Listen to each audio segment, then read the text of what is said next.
So let's talk about the 3 concrete steps that you can take starting today to improve your social media, start getting sales from social media, start getting your return on investment, because that's what this is all about. Okay, so the 3 things that you can do, concrete steps.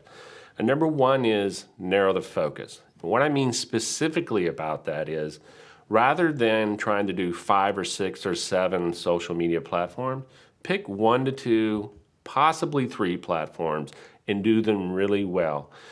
Marketing, whether it's social, digital, radio, whatever it is, succeeds when you narrow the focus. I'd much rather see you do relevant, engaging content on 1 or 2 platforms rather than doing a little here, little here, little here. So it'll take a little bit of research, but pick the 1 or 2, possibly 3 platforms that are best for you. Facebook and Instagram tend to be the big systems now. They're all worth considering, but it really depends on what kind of business you have. For example, let's say that your business lends itself to the visual sense. If you're a florist, if you're an entertainment destination, you're a hair designer, something like that that has a visual component, you need to be doing the visual stuff. What's that? That's Instagram, right? And that's YouTube, places like that. Those are really important ones for you right there. If your business lends itself to the visual component and tends to skew more towards women, then Pinterest is going to be a good opportunity for you. If your business requires more dialogue and primary, secondary, and tertiary messaging, right, core stuff and then all the other things that you want to say, then Facebook is really good for you.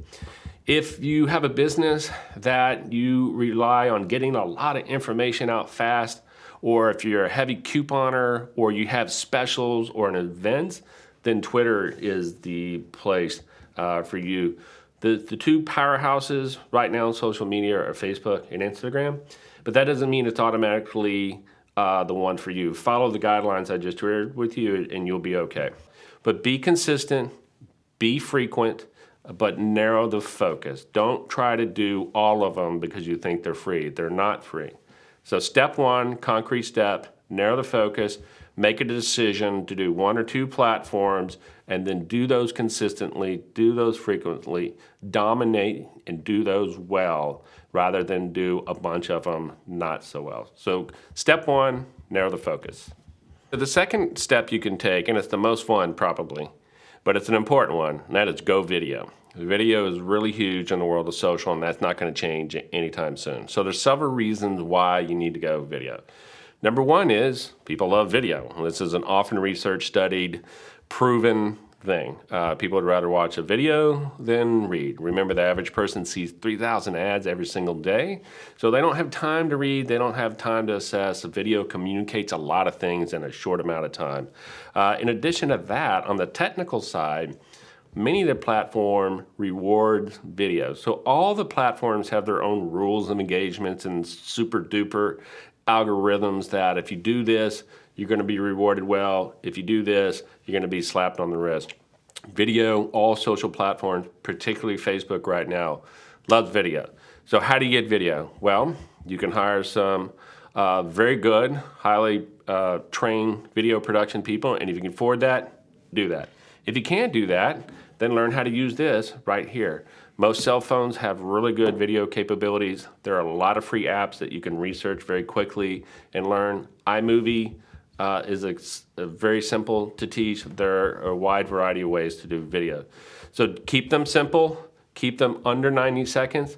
If possible, keep them under 60 seconds, unless you have a long format style business that requires this long format like you're watching now. So here's again some basic rules of thumb, some guidelines to that. If your business lends itself to a complex story, if you're doing something that's very intricate or tedious and it requires a true storyteller, a true marketer, then you should hire a production crew to help you untangle all your ideas and put your story together. If you have a very visually arresting business that really requires the capturing of light, hair and makeup, that type of thing, then you need to hire yourself a high-end, smart production type crew. We've done work with a Convention and Visitors Bureau, a city that needed more visitors. So this city has a lot to offer. There's a lot of history, there's wine, there's food, there's theater. That's a lot to say, and you can't just cram all that into one video. So you have to have a series of videos.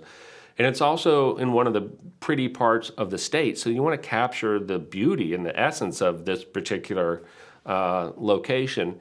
And while I, as a marketer, can put together the idea and the concept, it really takes people with really high-end, expensive cameras that understands the importance of lighting, setting people up. So if you have a business that is really complex and got a lot of storytelling, or really is reliant on that visual component, that's when you should hire a production crew.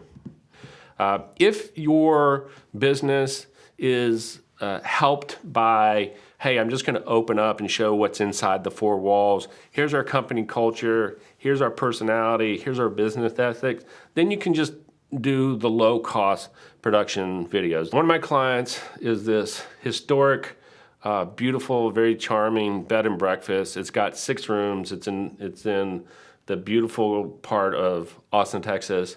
And the innkeeper takes great care and has a lot of passion about the history of the house. And they've taken a lot of steps to get reclaimed barn wood and put it into the bed frames. And so that's something that is about the culture, and it's about the passion. And it's only 6 rooms, so it's not high volume. So that's one that we shoot with a cell phone. Simple edits, they're short and sweet, but it shows the inside of the 4 walls and who you're going to be interacting with. So that's a case where it really lends itself to simple, frequent videos that showcase the passion and the craftsmanship into the bed and breakfast. There's always an exception to every guideline, but if you follow those guidelines, that's going to put you in line and in step with what you need to do. But video is really going to reward your social media efforts. So step 2, go video. So the third concrete step you can take is build a plan. It's the least fun, but it's the most important. As a business owner, you probably put together a business plan to get a loan. You probably put together some sort of marketing plan. Why don't you have a social content plan? You need to have a plan, and you need to stick to it. So how do you build a plan? What are the components of a plan? Let's talk about that. When you build a plan, the first thing to do is state your objective. What do I want to get done in the social world? The importance of writing out and knowing your objective is you can use it as a filter, as a litmus test. Every content, every post, is this going to be tied to my specific objective? If the answer is yes, it's a good post. If the answer is no, it's not a good post. So what are the components of the plan? The first component is, what are we going to put out there in the social world? What are the categories of information? So there's a wide variety of categories. Here's an example of a few of them.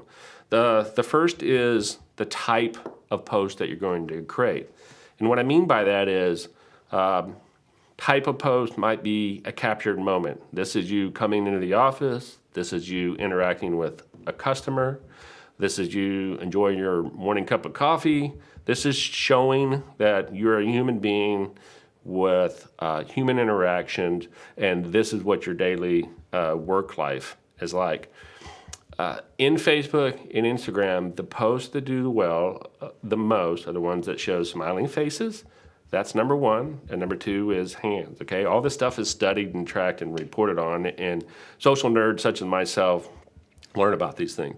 The next category may be an employee spotlight or a customer spotlight. Now, if you only have 1 or 2 employees, then what you do is employee spotlight number 1, hey, here's where I went to college and here's what I learned. Employee spotlight number 2 is, here are my hobbies, that kind of thing.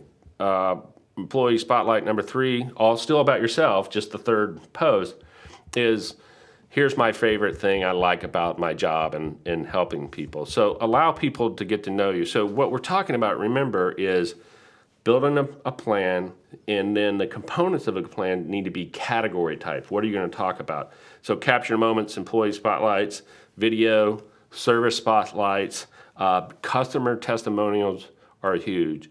Talking about yourself is an uncomfortable and difficult thing for a lot of people. It's great for me. I love talking about myself. But talking about yourself is difficult for people, and it's always going to be more powerful if you have somebody else say nice things about you and your company.